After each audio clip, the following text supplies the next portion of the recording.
Okay guys, so what we're doing today is we're going to compare some strut braces here. I have two. This is an Ultra Racing, it's upside down, Ultra Racing strut brace. And this one here is an eBay brace. And we're going to do a little comparison right now. So, now, I want to start this off by saying, not all braces that come off eBay are terrible. You can get good parts off eBay, you just have to watch out. So we're going to do a few comparisons here. The first thing we're going to do is we're going to look at just the materials themselves. Now this is a 3-point brace, or it's a 3-piece brace. They're both 2-point braces. As you can see in the brackets there, they line up. It's pretty much the same shape. The difference is, first thing we'll look at is the welds here. These welds are a lot smaller, they look a lot neater, whereas these ones are kind of big and ugly. You can feel the kind of grit on them because the finish isn't very good as opposed to these, which are really nicely finished. And on the brackets themselves, this one is thicker. So let's see if we can compare these side by side here. You can't see it too much, but the black one is much thinner gauge steel. And then the bar here, whereas this one is all steel. This is all solid steel. Well, it's hollow, but you know what I mean. This is all steel, whereas these are steel brackets and an aluminum bar. Get to the bars themselves. Look at those side by side and see the difference there. So this bar is much thinner. This bar is much wider, and also you can tell the weight. This one is very light. This one's a little bit heavier. Just feels solid. It's all welded. You can buy good 3-piece braces. The one that Nismo makes for the Versa is a 3-piece, and I believe the one that Tanami makes is a 3-piece.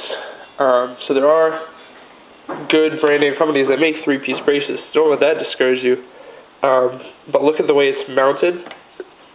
With these, you have these like adjustable nuts that thread in, and it's not very sturdy because even once, it's a little hard to show out of the car, but even once this is bolted in, this bar can still move. And I'll lay it down so you can see both sides at once there. But if I'm holding down this side and this side, this bar can still turn a little bit. And it's not very sturdy. So you want to watch out for that. That's the main problem with this brace. And then also, I had to really torque these down. And you can see it actually. You can't tell too much, but it's a little wider on this side than this side because I had to tighten it down so much to actually hold it steady, because otherwise it was rattling around, which isn't very good for bracing. We want it to be sturdy, which is why I prefer a nice 1-piece solid brace. You'll see a whole bunch of different ones like this on eBay, different brands, different names, but they're all pretty much the same. It's thinner steel, thinner material. It's a cheap bar that flexes much more, and therefore isn't very good for bracing. And overall, they're just not very good quality. So, just want to do a little comparison there and show you guys the difference between a nice, high-quality brace and an eBay brace. So, that's it for now, guys, and we'll see you later. Alright, I thought I'd also give you guys a little bit of a how-to on installing a strut brace. So, here goes.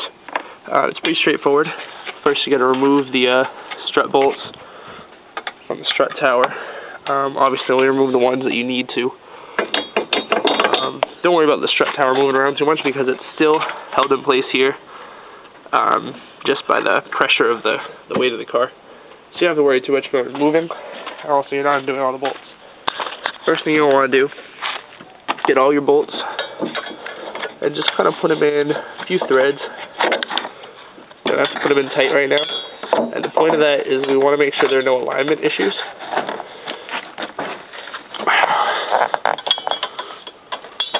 So, that hurts. So we want to just get them all in, a few threads. Just make sure that it all lines up. And once it's all lined up, we can go ahead and tighten them down. So I'm going to tighten them down.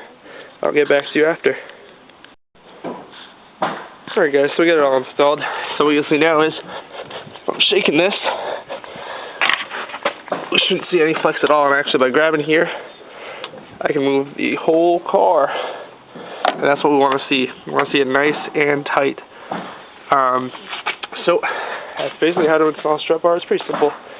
And helps improve the handling a little bit by stiffening up the car. So, hope you guys enjoyed it, and hopefully you've got a little bit of education today. So, that's it for now, and we'll see you guys later.